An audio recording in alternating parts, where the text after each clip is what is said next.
레위기 18장 1절에서 18절까지 말씀입니다. 여호와께서 모세에게 말씀하여 이르시되 너는 이스라엘 자손에게 말하여 이르라. 나는 여호와 너희의 하나님이니라. 너희는 너희가 거주하던 애굽의 땅의 풍속을 따르지 말며 내가 너희를 인도할 가나안 땅의 풍속과 규례도 행하지 말고 너희는 내 법도를 따르며 내 규례를 지켜 그대로 행하라. 나는 너희의 하나님 여호와이니라. 너희는 내 규례와 법도를 지키라. 사람이 이를 행하면 그로 말미암아 살리라. 나는 여호와이니라.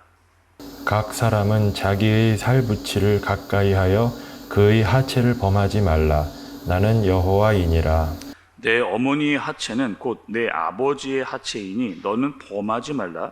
그는 내 어머니인즉 너는 그의 하체를 범하지 말지니라. 너는 내 아버지의 아내의 하체를 범하지 말라. 이는 내 아버지의 하체니라. 너는 내 자매 곧 내 아버지의 딸이나 내 어머니의 딸이나 집에서나 다른 곳에서 출생하였음을 막론하고 그들의 하체를 범하지 말지니라. 내 손녀나 내 외손녀의 하체를 범하지 말라. 이는 내 하체니라.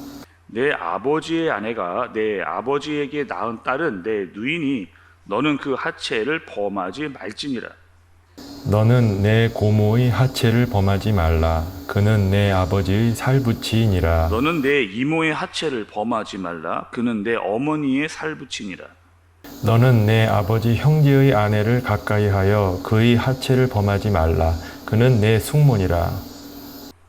너는 내 며느리의 하체를 범하지 말라. 그는 내 아들의 아내이니 그의 하체를 범하지 말지니라.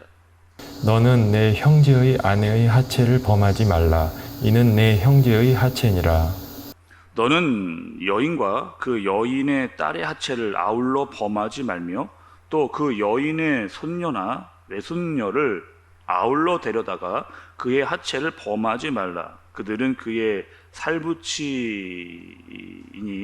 이는 악행이니라.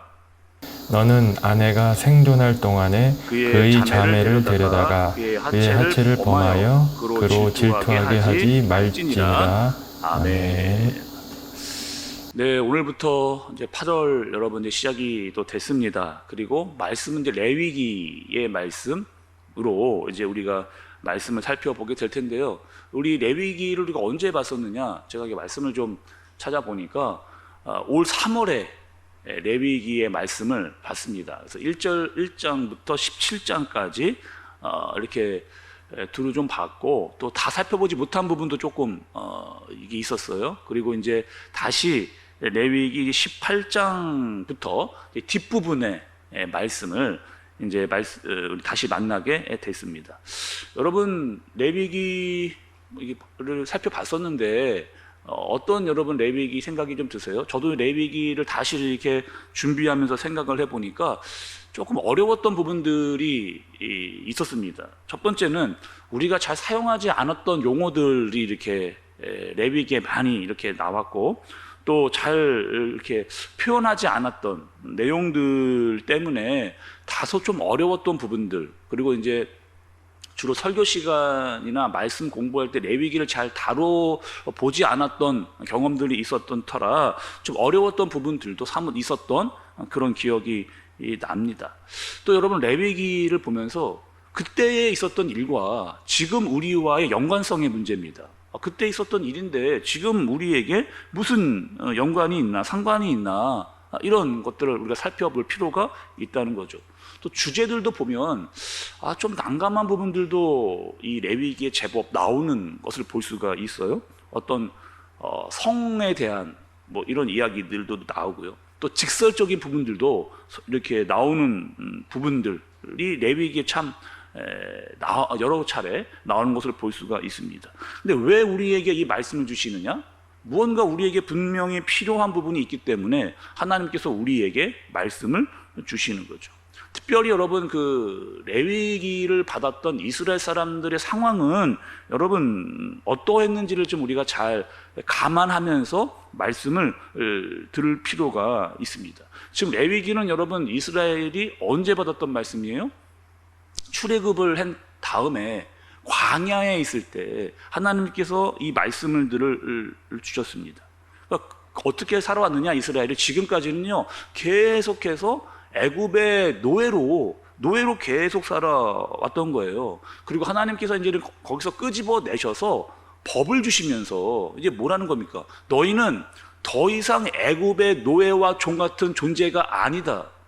이 얘기를 하나님께서 하시는 거죠. 그러면서 너희는 이제 하나님의 백성들이야. 너희는. 그러니 하나님의 백성의 정체성을 가지고 내가 주는 법을 가지고 살아라. 이렇게 이야기를 하시는 거죠. 이방 민족과는 다른 내가 주는 법을 가지고 이것을 지키며 살아갈 때 하나님의 정체성을 너희가 갖게 될 것이다 라고 하는 것을 하나님께서 주시는 겁니다. 예를 들면 또 우리에게 이런 거죠, 여러분. 우리가 예수 그리스도를 통해서 거듭나고 새로운 사람이 되어졌는데, 그렇다면 너희는 새롭게 된 피조물이 되었으니 하나님의 말씀대로 세상과 다른 삶을 살아야 된다라고 하는 것과 동일한 말씀으로 볼 수가 있는 겁니다. 여러분, 세상 사람들은 어떻게 살아요? 여러분, 어떻게 삽니까? 세상 사람들은. 세상 사람들은요, 누가 어떻게 살아라 이야기해 주지 않습니다. 세상 사람들은요, 자기 생각대로 살아요. 자기 고집대로, 자기의 소견대로 세상 사람들은 살아갑니다. 근데 우리는 어떻게 살아가냐면, 너희는 내 백성이야. 하나님 말씀하시는 거잖아요. 너희는 내 백성이야. 그러니 너희는 내 법을 따르고 내 말씀대로 살아야 된다라고 하는 것을 이야기를 해주시는 거예요.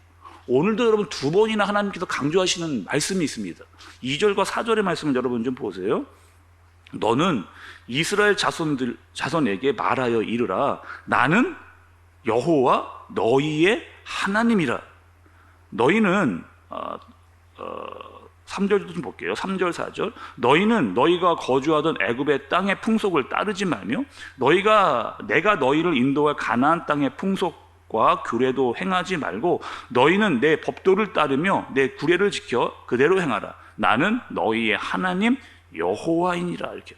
나는 너희의 하나님 여호와이니라라고 하는 사실을 하나님께서 반복해서 그들에게 이야기를 해주고 계시는 겁니다. 여러분, 한국 사람들은요, 한국의 법을 따르며 살아가야 돼요. 미국 사람들은 미국의 법을 따라가 살아가야 돼요. 하나님의 사람들은요, 하나님의 법을 따르면서 하나님의 법과 규례를 지키며 살아가야 한다라고 이야기를 하는 거죠. 조금 전에 여러분 제가 말씀을 좀 드렸잖아요. 이스라엘 백성들이요, 애굽에 잡혀 있었어요. 몇 년 잡혀 있었습니까? 430년 동안 애굽에 포로로, 종으로 있었단 말이죠. 완전히 애굽의 문화에 젖어 있었던 이스라엘 사람들, 그리고 애굽의 문화는요, 이방 신의 문화입니다. 우상의 나라이고 부패와 타락이 있었던, 완전히 세상 문화에 빠져 있었던 문화가 바로 애굽 문화인 거죠. 그리고 거기서 끄집어내서 이 광야에서 이제 하나님께서 새로운 법과 문화를 그들에게 주시는 겁니다. 근데 여러분, 쉬울 리가 없잖아요. 쉽지가 않습니다. 왜요?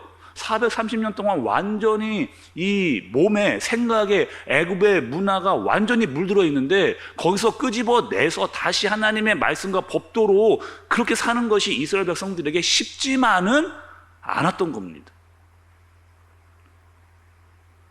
여러분, 마찬가지죠. 이스라엘 백성들뿐만 아니라 우리도 마찬가지입니다. 우리가 예수 그리스도로 말미암아 새로운 피조물이 되었는데 세상에서 살다 보니 세상 문화와 세상 사람들의 생각과 부딪힘이 있단 말이에요. 갈등이 있단 말입니다. 그래서 우리에게 믿는 사람으로 살다 보니 세상과 다른 모습이 우리에게 있어요. 그러다 보니 우리에게도 어려운 일들이 생기기도 한다, 이렇게 이야기를 합니다. 다시 한번 여러분 3절 말씀이요, 조금 전에 읽었지만 다시 한번 3절의 말씀을 좀 보겠습니다. 너희는 너희가 거주하던 애굽 땅의 풍속을 따르지 말며 내가 너희를 인도할 가나안 땅의 풍속과 규례도 행하지 말고, 이렇게 이야기합니다. 그러니까 과거에 너희가 애굽에 있었던 그 문화, 또 앞으로 너희가 들어갈 가나안의 문화, 거기에 문화의 풍속에 빠지지 말라. 이렇게 지금 하나님께서 말씀을 하시는 거예요. 특별히 여러분 여기서 풍속이라고 이야기하는 것은 세상의 분위기입니다. 세상의 흐름이에요. 그냥 아무 생각 없이 세상의 생각과 흐름에 빠져서 그냥 그대로 따라가 살지 말아라. 이렇게 지금 하나님께서 이야기를 하고 계시는 거죠. 또 여러분 하나님께서요 그냥 세상 문화 그 속에 그냥 빠져 살지 마 라고 모호하게 이야기하지 않고요, 아주 구체적으로 디테일하게 하나님께서 말씀을 해주시는 겁니다. 혹여나 이스라엘 사람들이 제대로 알아듣지를 못할까 봐 너무나 정확하고 디테일하게 하나님께서 하나하나를 다 꼬집어내서 이야기를 하시는 거예요. 그 내용들이 오늘 이제 등장을 하는데, 첫 번째가 여러분 6절부터 18절의 내용이고, 두 번째 이 내용은 내일 살피게 될 텐데 그거는 19절부터 23절의 내용입니다. 첫 번째 여러분 오늘 주시는 말씀은 무엇이에요? 자기 살붙이와 성적인 관계를 맺지 말라는 겁니다. 살붙이는 여러분 누구냐? 여러분 좀 말씀을 좀 보겠습니다. 7절에 보면 어머니의 하체입니다. 9절에 보면 형제와 자매들의 근친상간을 이야기하고, 10절에는 손녀와 외손주와의 성관계 하지 말라고 하는 거죠. 또 11절에 보면 배다른 자매와 근친상간 하지 말고, 12절에 보면 고모와 또 13절에 이모, 이런 부분들까지. 여러분 이 말하기 참 어려운 부분들인데 기가 막힌 여러분 아니에요? 그러니까 그 당시에 애굽의 문화와 가나안의 문화 가운데 이런 성적인 문제가 있었는데, 어떤 문제가 있었느냐? 문란의 문제, 가족과 또 가까운 친인척과의 이런 성적인 관계가 용인되고 있었던 그 세상 문화가 그 당시에 있었다라고 이야기를 하는 겁니다. 그러니 너희는 어떻게 하라는 거예요? 그런 문화를 따라 살아서는 절대로 안 된다 라고 하는 정확한 법과 규례를 하나님께서 바로 세워주시는, 특별히 여러분 이 18장의 주제는요 너무 정확합니다. 너희는 내 백성이라는 거예요. 근데 특히 내 백성 중에서 너희는 어떤 존재냐? 제사장 된 나라라는 거예요. 우리가 여러분 그 레위기에서도 계속 제사장에서 이야기를 했는데, 제사장의 역할은 뭐예요? 하나님과 하나님의 백성을 이어주는 관계가 제사장입니다. 그러니까 이스라엘은 다른 나라들에게 제사장이 되어서 하나님과 그 백성들을 이어주는 관계인데, 너희의 중요성은 무엇이다? 거룩이라는 거예요. 너희는 반드시 거룩해야 된다 라고 하나님께서 이야기를 하시는 거죠. 그러니 더 이상 애굽의 문화와 가나안의 문화, 그 풍속을 따르지 말고 거룩한 하나님의 사람들로, 그리고 하나님의 백성으로 살아가라. 특히 세상의 풍속 아무 생각 없이 세상이 흘러가는 대로 정신없이 따라가지 말고 너희는 내가 주는 법과 규례를 따라 살아가라, 이렇게 말씀을 하시는 겁니다. 여러분 우리는요 하나님 백성이에요. 세상 사람들의 사는 것처럼 그렇게 살아갈 수 없는 존재입니다. 그래서 우리에게 하나님 법을 주신 거예요. 규례를 주신 겁니다. 말씀을 주신 겁니다. 그 말씀을 따라 순종하며 살아가는 저와 여러분들 되어지시기를 간절히 바랍니다. 때로는요 수고가 따라요. 고통이 따라요. 왜? 세상 문화와 하나님의 문화가 다르기 때문에. 그러나 우리는 하나님의 사람들이기 때문에, 하나님의 백성이기 때문에 그의 법과 규례를 따라 순종하여 살아갈 수 있는, 믿음과 인내로 그것을 감당할 수 있는 저와 여러분들 되어지시기를 예수님의 이름으로 축복합니다. 기도하겠습니다. 하나님 아버지, 이 세상을 살면서 세상 풍조에 빠지기 쉽습니다. 사람들이 쉽게 생각하는 이것까지 이렇게 하라고 이야기하는가 라고 하는 생각에 우리도 자칫 치우치기 쉽습니다. 그러나 하나님, 우리는 하나님의 백성이라고 하는 정체성을 바로 깨달아 우리에게 주시는 법과 규례를 알고 순종으로 살아갈 수 있도록 인도하여 주옵소서. 거룩하신 하나님 앞에서 거룩한 하나님의 제사장 된 모습으로 또 백성으로 오늘 하루를 살게 하여 주옵소서. 예수님의 이름으로 기도드리옵나이다. 아멘.